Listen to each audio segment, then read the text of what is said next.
جنگل کو مسکرا کے منگل کر دے اسے مخدوم سمنانی کہتے ہیں. جو جنگل میں بہار پیدا کر دے اسے مخدوم سمنانی کہتے ہیں. میرے جملوں پہ غور کیجئے. زمین پہ گلاب کھلانا بہت آسان ہے, مٹی میں گلاب کھلانا بہت آسان ہے, مگر پتھر پہ جو گلاب کھلا دے اسے مخدوم سمنانی کہتے ہیں. زمین کا سینہ کھود کے پانی نکالنا بہت آسان ہے, مگر پتھر پہ جو ہاتھ مار کے پانی کی نہریں بہا دے اسے مخدوم سمنانی کہتے ہیں. یہ کچھوچا ہے کچھوچا.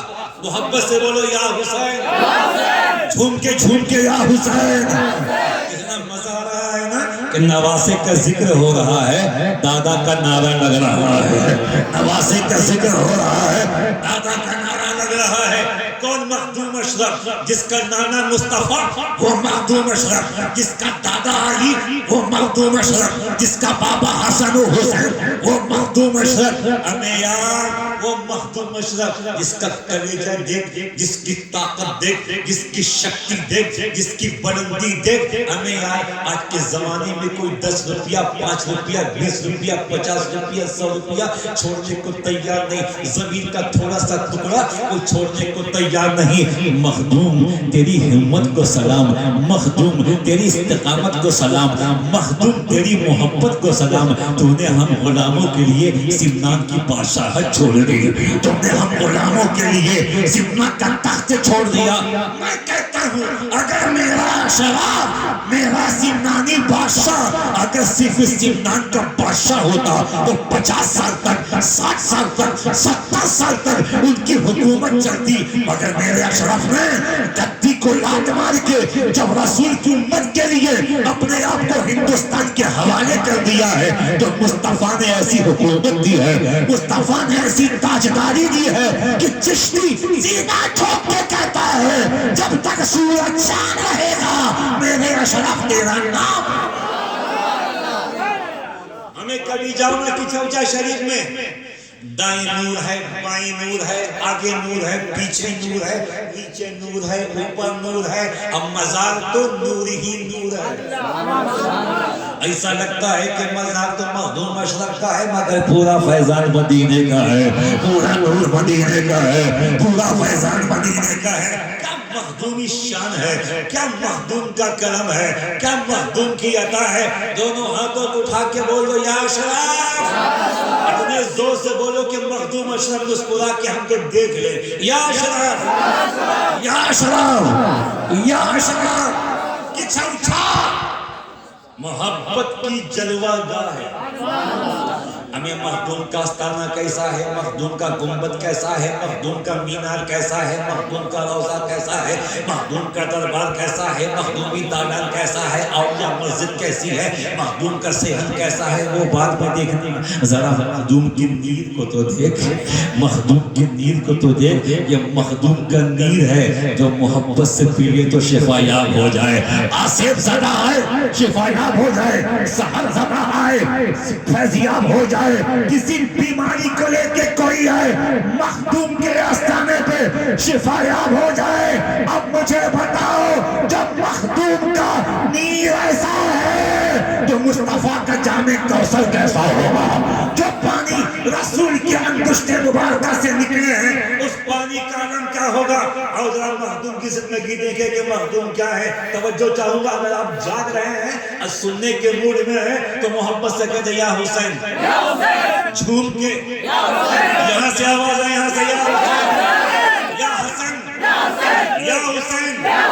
آپ کو نہیں پتا اس نام کی برکت کیا ہے. جب زبان پہ حسن ہے, جب زبان پہ توجہ چاہوں گا غفران بابو, جب زبان پہ یا حسن ہے تو دل کا چمن بالکل بہاروں پہ ہے. اور جس کی زبان پہ یا حسین ہے اس کے گھر میں امن و سکون و چین ہے. اور یاد رکھنا حسین کا نام سب نہیں لے سکتے, حسن کا نام سب نہیں لے سکتے, علی کا نام سب نہیں لے سکتے, سیدہ زہرا کو سب آواز نہیں دے سکتے. اس لیے کہ حسن کا نام لینے کے لیے مقدر چاہیے, حسین کا ذکر کرنے کے لیے مقدر چاہیے. وہ ساری کائنات چاہتی ہے. توجہ چاہوں گا, چشتی مائک پہ بیٹھا ہے, ساری کائنات چاہتی ہے کہ نبی راضی ہو جائے, انبیاء چاہتے ہیں مصطفیٰ راضی ہو جائے, مگر رسول سے پوچھو یا رسول اللہ آپ کیسے راضی ہوں گے؟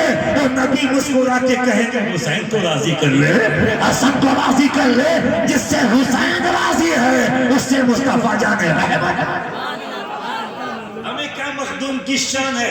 حضرت مخدوم کی چوچا رضی اللہ تعالیٰ عنہ ہندوستان میں آئے اور سارے بھارت میں چھائے, نبی کا دل لے کے آئے, کفر کو دھول بھگائے. حضرت مخدوم سمنانی رضی اللہ تعالیٰ عنہ سفر کرتے کرتے گجرات پہنچے, ایک جگہ دیکھی, فرمایا بڑی اچھی جگہ ہے, یہاں عبادت کرنے کا جی چاہتا ہے. اور کنویں چھوٹی سی کٹیا بنا دی. حضرت مخدوم سمنانی نے وضو کیا, مصلی پہ تسبیح لے کے بیٹھا. توجہ چاہوں کہاں سے میں کہاں تک آپ کو پہنچا رہا ہوں کہ مخدوم جب ایسا ہے تو مصطفیٰ, نواسا ایسا ہے تو نانا. مخدوم اشرف کے ہاتھ میں تسبیح ہے, لا الہ الا اللہ, لا الہ الا اللہ, لا الہ الا اللہ. تمام مریدین ساتھ میں ہیں. کہا حضور ہم لوگ کیا کریں؟ کہتے جاؤ تھوڑا شہر گھوم لو, بڑا اچھا شہر ہے, خوبصورت شہر ہے, اچھا نگر ہے, ذرا گھوم لو. انہی مریدوں میں حضرت کے ایک خلیفہ تھے مولانا گلخنی, بڑے خوبصورت تھے, عالم تھے, بہت بڑے عالم. حضرت کے خلیفہ بھی ہیں, مرید بھی ہیں, بڑے من لگے تھے. آکے جاؤ ذرا شہر گھوم کے آؤ. حضرت مخدوم اشرف عبادت میں لگ گئے. ایک خادم ان کے پاس آ گیا اور سارے مریدین شہر گھومنے گئے. ایک چمن میں پہنچے, گلشن میں پہنچے, یعنی باغیچے میں پہنچے. رنگ برنگ کے پھولوں کو دیکھا, چمن کو دیکھا, کلیوں کے تبسم کو دیکھا, تتلی کے تکلم کو دیکھا, پھولوں کے تبسم کو دیکھا. ایک پتھر کی مورتی تھی, سنگ مرمر سے کسی فنکار نے اپنی ساری فنکاری کو اس پتھر کی مورتی پہ لگا دیا تھا. کسی خوبصورت دوشیزہ, کسی حسینہ کی تصویر کو کسی فنکار نے پتھر میں اتار دیا تھا. ناک سبحان اللہ, پیشانی سبحان اللہ, آنکھیں سبحان اللہ, رخسار سبحان اللہ, لبہا سبحان اللہ, ہاتھ سبحان اللہ, پیر سبحان اللہ. ایسا لگتا تھا کہ بس جان جاننا باقی ہے, جان جاننا باقی ہے. فنکار نے پوری خوبصورتی, اپنا پورا فن اس پتھر کی مورتی میں ڈال دیا تھا. لوگ اس پتھر کی مورتی کو دیکھتے تھے, اش اش کرتے تھے, آنکھیں مل مل کے دیکھتے تھے. کسی حسین لڑکی کی تصویر کو فنکار نے اتار دیا تھا. مولانا گلخنی جو حضرت مخدوم اشرف کے خلیفہ بھی تھے, بڑے جیدت عالم تھے, اس پتھر کی مورتی کے قریب پہنچے. دیکھا تو دیکھتے رہ گئے, کبھی اوپر دیکھا, کبھی نیچے, کبھی اوپر, کبھی نیچے. دیکھتے دیکھتے ان کی آنکھوں میں آنسو آ گئے. پتھر کی مورتی پہ ہاتھ رکھا, کہتے چل میرے ساتھ, چل شادی کروں گا, چل میرے ساتھ, چل نکاح کروں گا. لوگ سمجھے کہ مذاق کر رہے ہیں, مگر دیکھا کہ مولانا گلخنی کی آنکھیں رو رہی ہیں, تڑپ رہے ہیں. تو کہتے مولانا ہوش کرو, یہ پتھر ہے پتھر. مگر محبت کرنے والے کو ہوش کہاں ہے؟ محبت والوں کو ہوش کہاں ہے؟ اب غفران میاں اور حضرت, محبت کی نہیں جاتی, یہ تو ہو جاتی ہے. محبت ہو جاتی ہے, اور جب ہو جاتی ہے تو محبوب کے سوا کچھ سوجتا بھی نہیں ہے, محبوب کے سوا کچھ سوجتا بھی نہیں ہے. مجنون سے کہا, لوگ کہتے ہیں مجنون, میں کہتا ہوں حضرت قیس رضی اللہ تعالیٰ. یہ مجنون کون ہے؟ امام حسین رضی اللہ تعالیٰ عنہ نے جس دائی کا دودھ پیا ہے, اسی دائی کا دودھ حضرت قیس نے بھی پیا ہے. اس رشتے سے وہ حضرت امام حسین کا رضائی بھائی ہے. آواز سے مجدوم نہ کہنا, حضرت قیس کہنا, اور لیلا نہیں, لا الہ. جا کر مخدوم کے آستانے پہ بیٹھ کبھی مخدوم کے بچوں کے قدموں میں, سرکار نظام الدین اشراف ابھی حیات ظاہری میں ہیں, جا چہرہ دیکھ, ان کی سادگی دیکھ, ان کی ادائیں دیکھ, بات سمجھ میں آئے گی کہ 800 سال کے بعد جب مخدوم کا بیٹا ایسا ہے تو مخدوم کا چہرہ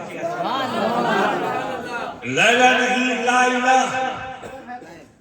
کسی نے مجنون سے پوچھا لیلا بڑی بدصورت ہے، لیلا بڑی کالی ہے، لیلا کے ہونٹ موٹے موٹے ہیں، تو کیا دیکھ کے لیلا سے محبت کرتا ہے؟ تو مجنوں نے کہا لیلا کو میری نگاہوں سے دیکھو،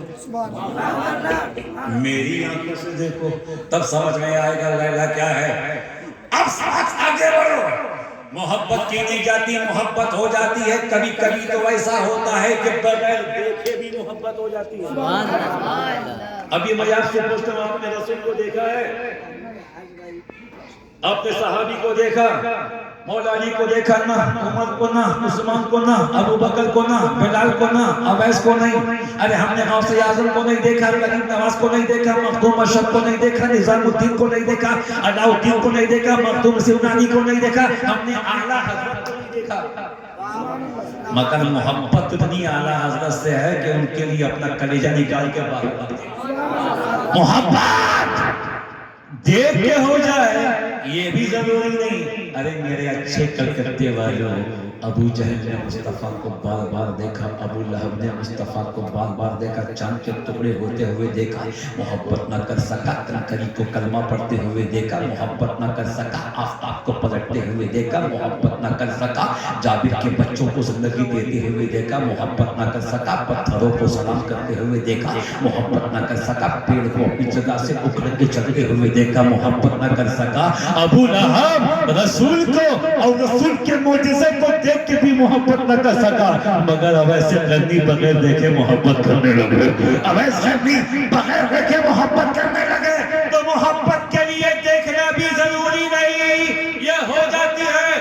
مولانا گلخنی نے پتھر کے صنم کو ہاتھ بڑھیا، چل تو بڑی خوبصورت ہے، چل بڑی سندر ہے، چل تیری آنکھیں کتنی خوبصورت ہے، تیرا چہرہ کتنا خوبصورت ہے، تیری پیشانی کتنی خوبصورت ہے، تیری زلفیں کتنی خوبصورت ہے، دندان کتنے خوبصورت ہے، لب کتنے خوبصورت ہے، تیرا جسم ہے کہ کوئی اتار چڑھاؤ ہے، تیرے پیر ہیں کہ ایسے لگتا ہے کسی نے تجھ کو آسمان سے بنا کے اتارا، چل اس سے نکاح کروں گا، شادی کروں گا۔ مولانا گلخنی جیسا بہت بڑا عالم بھی دیوانگی کے عالم میں کچھ کہے جا رہے ہیں، لوگوں نے سر پہ ہاتھ رکھا، ہوش کرو ہوش کرو، چلو دیر ہو رہی، مگر مولانا گلخنی کو ہوش نہیں، لوگ دوڑے دوڑے حضرت مخدوم سمنانی کے پاس آئے، کہتا حضور بڑا غضب ہو گیا، بڑی قیامت ہو گئی، بڑی مشکل ہو گئی، آپ کا سب سے چہیتا مرید، آپ کا سب سے منہ لگا مرید، آپ کا سب سے قریبی مرید دیوانہ ہو گیا ہے، دیوانہ ہو گیا ہے۔ ایک پتھر کے صنم کو دل دے بیٹھا ہے، اس کا ہاتھ پکڑ کے کہتا ہے چل اس سے شادی کروں گا، ان کو ہوش نہیں ہے۔ مخدوم اشرف جلال میں آ گئے، عصا مبارک ہاتھ میں لیا، آگے آگے مخدوم ہیں، پیچھے پیچھے خادم ہیں۔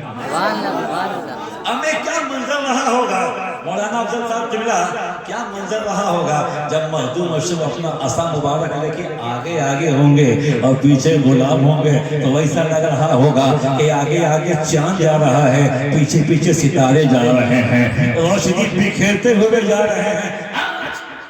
8 سال کے بعد کہ چوتھے شریف میں ان سے مقدس میں جب صاحب سجادہ وہ رسول کا جبہ مبارک پہن کے غوث اعظم کا امامہ سجا کے عصائے رسول ہاتھ میں لے کے سیدہ فاطمہ کے دوپٹے کا پٹکا باندھ کے تشریف لاتے ہیں تو آنکھیں روشن ہو جاتی ہیں۔ تو اندازہ لگاؤ جب میرا مخدوم اپنے جلال کے ساتھ اور عصا ہاتھ میں لے کے چلتا ہوگا تو ایسا لگ رہا ہوگا کہ کربلا سے حسین آ گئے ہیں، کربلا سے حسین آ گئے ہیں۔ یہ مخدوم کی سواری جا رہی ہے یا مولا علی کہیں ہاتھوں کو اٹھا کے بولو یا علی، جھوم کے بولو یا علی۔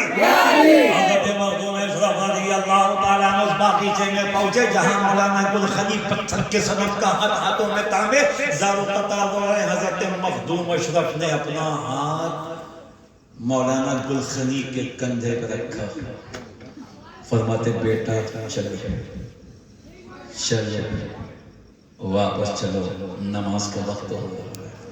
اور مرید کو اتنی محبت اپنے پیر سے تھی کہ خوشبو پا کے بے چین ہو جاتے تھے، مگر آج دیوانگی ایسی ہے کہ پشت پہ بڑھ کے کاندھے پہ مخدوم کا ہاتھ ہے، مگر مولانا گلخنی کو ہوش نہیں، وہ روئی جا رہے ہیں، روئی جا رہے ہیں، چل چل میرے ساتھ چل، نکاح کروں گا چل میرے ساتھ چل۔ مخدوم اشرف نے ایک مرتبہ، دو مرتبہ، تین دفعہ جب ہلایا، مگر مولانا گلخنی کو کوئی ہوش نہیں، وہ تو کہیں اور کوئی بھی تھے۔ آخر ابھی کے بیٹے کو جلال آ ہی گیا، آکے سیدہ کے بیٹے کو جلال آ ہی گیا۔ ہمیں مخدوم کون ہے؟ ایک جملے میں علماء کے قدموں کو چون کے آپ کو بتانا چاہتا ہوں مخدوم اشرف کون ہے۔ مصطفیٰ کی نبوت کا نور، مصطفیٰ کی رسالت کا نور، علی کی پاکیزگی کا نور، فاطمہ کی طہارت کا نور، حسن کی صالحیت کا نور، حسین کی شہادت کا نور، عابدین کے عبادت کا نور، امام محمد باقر کے علم کا نور، امام جعفر صادق کی صالحیت کا نور، 12 ائمہ کرام کے فیضان کا نور کسی ایک ذات میں جمع ہو جائے تو اسے مخدوم اشرف کہتے ہیں، اسے سلطان اشرف کہتے ہیں۔ مخدوم کو جلال آ ہی گیا تو زبان سے نکلا، عصا ہاتھ میں تھا، اس پتھر کے صنم سے لگایا اور فرماتے وہ پتھر کے صنم، وہ پتھر کی مورتی، وہ پتھر کے صنم، اگر میرا مرید دیوانہ ہو گیا ہے تو تو زندہ کیوں نہیں ہو جاتی ہے؟ تو میں جان کیوں نہیں پڑ جاتی ہے؟ تو بولتی کیوں نہیں ہے؟ تو چلتی کیوں نہیں ہے؟ میرے مخدوم کی زبان سے جملہ نکلا، بریلی کے امام کہتے ہیں فقط اشارے میں سب کی نجات ہو کے رہی، تمہارے منہ سے جو نکلی وہ بات ہو کے رہی، یہ اسی رسول کے نوازے ہیں۔ اس رسول کے بارے میں امام عشق و محبت قادر بریلی سینہ ٹھوک کے کہتے ہیں وہ زبان جس کو سب ان کی کنجی کہیں، اس کی نافذ حکومت پر لاکھوں سلام، وہ دہن جس کی ہر بات وحی خدا، اس سخن کی کرامت پر لاکھوں سلام۔ اعلیٰ حضرت کے شعر کی روشنی میں اس واقعے کو سنو۔ مخدوم کہتے تو زندہ کیوں نہیں ہو جاتی، تو بولتی کیوں نہیں ہے؟ دنیا نے دیکھا کہ جیسے ہی حسین کے بیٹے نے یہ جملہ کہا ہے پتھر کے صنم میں جان آ گئی ہے، حرارت پیدا ہو گئی، آنکھیں کھل گئی ہیں، بھویں بھڑک رہی ہیں، مسکراہٹ ہونٹوں پہ ہے، ہاتھ ہل رہے ہیں، پیر ہل رہے ہیں۔ اللہ نے مخدوم کی کرامت میں ایسی شان دے دی، وہ پتھر کی صنم جیتی جاتی جاگتی لڑکی میں تبدیل ہو گئی۔ بس ایک انگلی پتھر کی رہی تاکہ کرامت کا ثبوت باقی رہے، ایک انگلی پتھر کی بچی رہی تاکہ مخدومی کرامت دنیا کو ظاہر ہوتی رہے۔ حضرت مخدوم اشرف نے دونوں کا نکاح پڑھا دیا اور ان کو فرمایا جاؤ افلا علاقہ ہم نے تمہارے ثبوت کیا ہے، جاؤ وہاں دین کی خدمت کرو۔ اب میں علامہ افضل سے پوچھوں گا کہ پتھر میں زندگی، مورت کو زندگی، سنگمرمر کو زندگی، یہ عجیب بات نہیں ہے؟ کوئی مانے گا عجیب بات نہیں ہے؟ لوگ کہیں گے یہ کیسی بات ہے؟ میں کہوں گا بہت اچھی بات ہے۔ یہ نانا کا معجزہ ہے، نانا کا سر ہے۔ نانا نے مکے میں ابو جہل کی مٹھی میں کنکریوں کو کلمہ پڑھایا تھا، آج نواسا انہی کی شان بن کے، انہی کا کرم بن کے اس پتھر کو زندگی دے کے یہ بتا رہا ہے کہ حسین کے بیٹے کچھ بھی کر سکتے ہیں، حسین والے کچھ بھی کر سکتے ہیں، علی کے شہزادے